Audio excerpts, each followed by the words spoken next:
How about those birds of Chicago, right?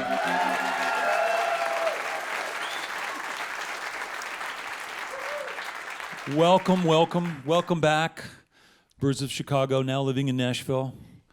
So the last time we saw each other, I think it was 105 degrees and smoky in some California forest. That's right. That was Strawberry wild. Fest this summer, just a few months ago. You could see it on the horizon. It was scary. Yeah. But you guys put on a great show, and you sounded really good. And I want to congratulate you on all front. New records, touring, happy family on the road. Is your daughter 4 now? How old is she? She just turned 4. 4 years old. End of December, she turned 4. So what are you going to do? Are you going to do the homeschool thing, or are you going to take her with you, or keep her at home more? Well, or do you have... I think a combination. Right now, she's in a little 3-day-a-week program at a wonderful school in Nashville, and she loves it. There's a lot of other musicians' kids there, and they're very flexible about musician families kind of coming and going with the tours. There's a lot of musicians. Yes, as it turns out, Yeah. it's a song built on music, or a town we might be built getting on in songs. kind of ahead of the curve, but no, it's a little late for that, probably. It's a We are part of the problem, thick. and we Yeah. apologize. We're part of the traffic problem in Nashville. We're sorry. Yeah, I think the Love and Spoonful wrote about that 50-something years ago. But listen, if you guys want, I understand you can get a really good deal on an old bus that used to belong to Kitty Wells and Bill Monroe if you decide you want to go We're that going to talk route. to Jessica Lee after and see if we can cut a deal. It does seem like a natural place for you guys. It's certainly logistically smart to be there because touring from there is pretty central. Yeah. Congratulations also just on American Flowers. Maybe tell me a little bit about the genesis of that song that became the title song to this new record. Yeah, we finished a tour on the West Coast, and I quite selflessly offered to drive the van by myself back, and everybody else got on planes. And we don't have time, but I do stuff like that all the time.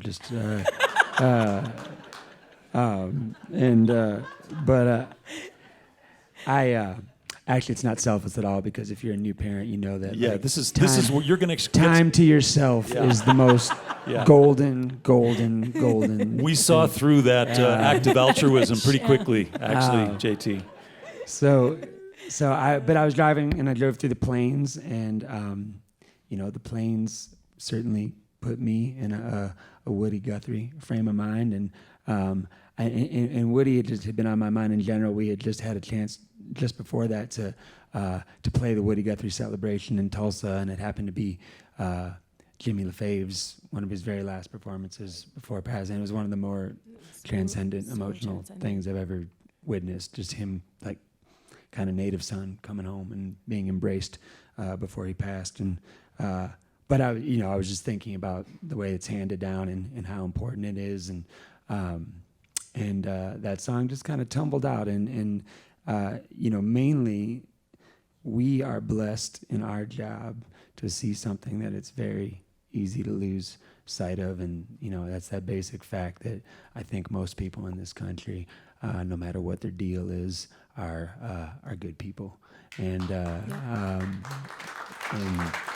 it's so it's just a song for all the good souls, and some are lost, and some are broken, and some are angry, but they're good, and it was, sometimes you write a song because you need to kind of rescue yourself, and those are the ones that end up connecting with the most people. And I'm just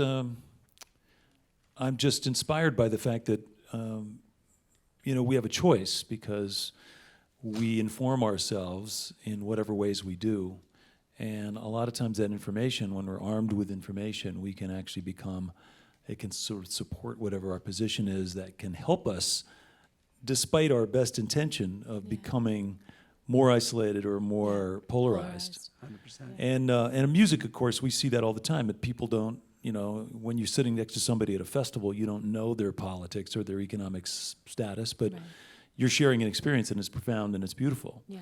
So you have the advantage of pulling people together from all different kinds of backgrounds. Yeah. Have you ever done the opposite? Have you ever written a song that's like a really rabble-rousing, sort of polarizing, we're right and you're wrong, and then gotten some feedback? No, we tried to avoid that. I've probably written a few love songs from that perspective, but not political ones.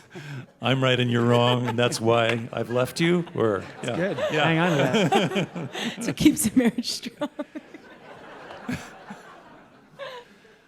Well, Allison, not to be completely, sort of on this downer theme, but I think it's appropriate to mention when I was talking with Jessica Lee Mayfield about her acknowledging as a songwriter that there's a theme through her latest record that has to do with acknowledging domestic abuse, and that's not something that's completely foreign to you either. No, not at all. I'm slightly different circumstance where it was my childhood home. My adopted father was the abuser, and it took a long time to realize that if I did not speak out, then I was complicit in his next victim suffering, and it took a long time to figure that out. I left home at 15, and it wasn't until 5 years later that I charged my adopted father, and it was because of a phone call I got from my mom saying, he was alone with my niece, and it was like, if I don't do this, Right. then this continues. Yeah. And it's 1 in 4 women, in North America. It's 1 in 6 men. It's a serious problem, So So is it something that you carry with you still, or do you feel you've kind of resolved it and come to peace, or is it something that shows up in your songwriting, or? I don't think you don't not carry it with you. You are forever changed, but there's life beyond the abuse, and there's hope, and there's love, and there's, self-rescue every day kind of thing. But no, it never goes away.